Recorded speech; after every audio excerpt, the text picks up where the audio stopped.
Whenever any Ponzi schemes crash, several lives, people around the world, homes, parents, children's lives generally are bound to be affected. From the global Ponzi scheme to the local and all sorts, right? Several lives are going to be affected. And when lives are affected, there's going to be issue with people whereby the person that makes the decision will definitely offend people whose life will be affected. What do I mean? A father make a decision financially and the money goes to the drain, it's going to affect the life of the children. Do you see that? Right? That means the father needs to be forgiven by his children. It's going to affect the wife, it's going to affect his business, it's going to affect a lot of things, right? So that's what happens when things like this occur. Yeah. So now let's take it from that, narrow it down to everyday living. Yeah.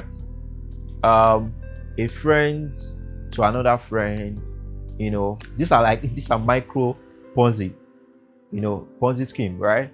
A friend to another friend, I entrust you with my information. For example, I had a friend some years ago where I really assumed that this guy was, a very good friend of mine. And I said something to him about me, that this is what I'm going through, this is what's happening to me and all that. The funniest thing, Kai, you won't believe it. What happened was, I get to hear the story from somebody that is very distant, that okay, this guy said this thing about you and all of that, and I heard this thing and all. That broke my heart when I heard that. For days, I avoided speaking with this guy, and it feels like I should not trust anybody, trust no one again. After that time, when I get hear preaching, or when I read the Bible and I come across the word forgiveness, it feels like, guy, what this is not going to be me, because why should I forgive? Will I possibly going to forgive? And I felt like, yes.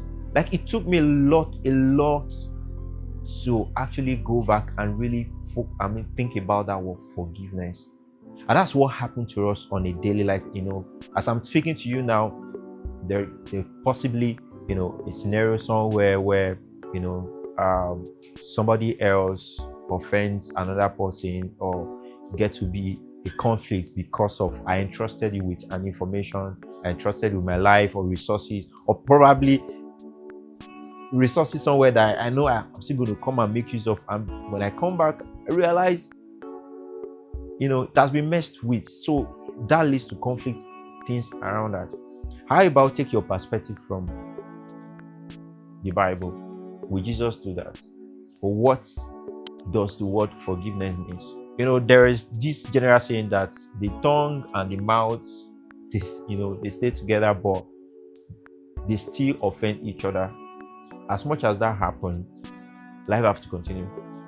How about marriage? Now let's take it to marriage. It's something that happens every day, right? My wife offends me.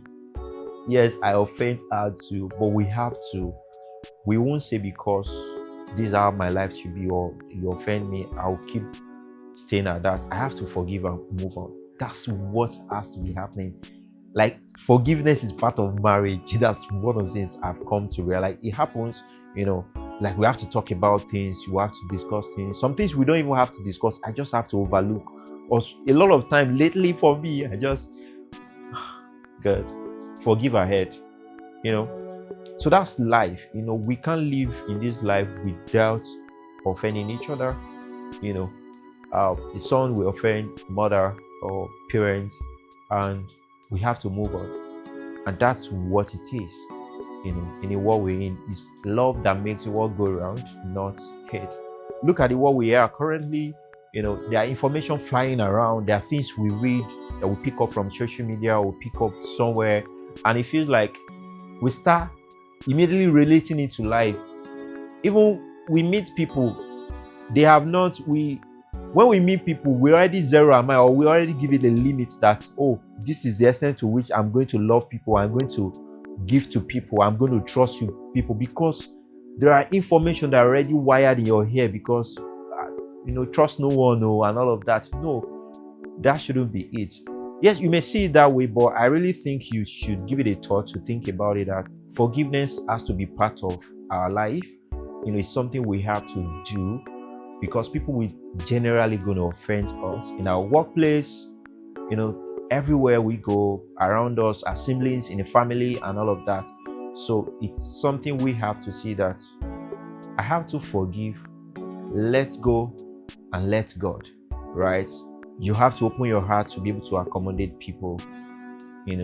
Yes, it's good to want to know, how to create boundaries, yeah, and all of that. I'm not saying you should not, but it's important for us to know that for this world to exist, for us to run business, for us to do things together, for you to trade, for you to do business with people, for you to work with people, for you to relate with people, you have to accommodate people.